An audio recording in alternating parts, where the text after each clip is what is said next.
Hello बच्चों, चलिए प्रश्न को पढ़ते हैं। यदि आपको विभिन्न शैवालों को स्पष्ट समूहों में वर्गीकृत करने को कहा जाए, तो आपको निम्नलिखित में से कौन सा एक लक्षण चुनना चाहिए। पहला विकल्प है कोशिकाओं में पाए जाने वाले वर्णकों के प्रकार।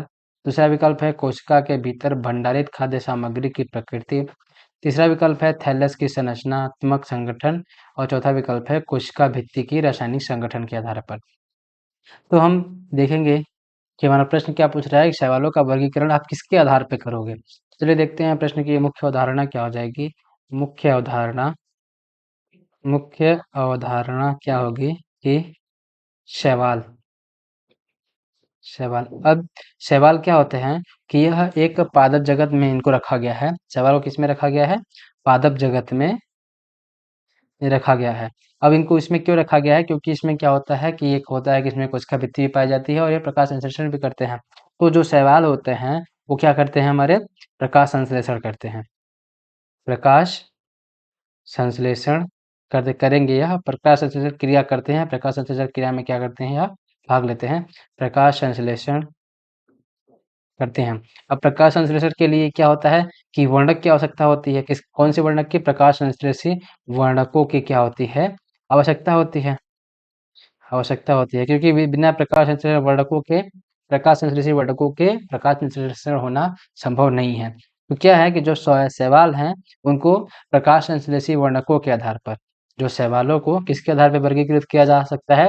क्योंकि इनमें अगर कोशिका भित्ति देखेंगे तो कोशिका भित्ति जो होता है लगभग लगभग समान होती है। और हम इनको किसके आधार पर देखेंगे? प्रकाश संश्लेषी वर्णकों के आधार पर इनको क्या किया गया है? 3 समूहों में वर्गीकृत किया गया है। कौन कौन से? हरे शैवाल, लाल शैवाल और कौन से? भूरे शैवाल। इनको क्या किया है? बांटा गया है। इसके आधार पर प्रकाश संश्लेषी वर्णकों की प्रकाश संश्लेषण के वर्णकों के आधार पर। अब हम देखेंगे अपने विकल्प को और सही उत्तर चुनेंगे। तो पहला विकल्प क्या है? कोशिका में पाए जाने वाले वर्णकों के आधार पर, हाँ, इसके आधार पर इनको वर्गीकृत किया जा सकता है। और कोशिका के भीतर भंडारित खाद्य सामग्री की प्रकृति के आधार पर इनको वर्गीकृत नहीं किया जा सकता, क्योंकि इनमें लगभग लगभग सब समान होता है। और थैलस के संरचनात्मक संगठन के आधार पर, इसके आधार पर भी नहीं कर सकते, क्योंकि ये भी समान होते हैं। और कोशिका भित्ति के रासायनिक संगठन ये भी लगभग समान होता है, इसलिए इनको हम नहीं कर सकते हैं वर्गीकृत इसके आधार पर। इनमें क्या होता है? वर्णक ही क्या होते हैं? प्रकाश संश्लेषी वर्णक ही ऐसे होते हैं जो अलग अलग पाए जाते हैं। तो इसके आधार पर हम इनको वर्गीकृत कर सकते हैं। तो दिए गए प्रश्न का उत्तर क्या हो जाएगा? विकल्प 1, जो कि है कोशिका में पाए जाने वाले वर्णकों के प्रकार के आधार पर। आशा करते हैं आपको दिए गए प्रश्न का उत्तर समझ आया होगा। धन्यवाद।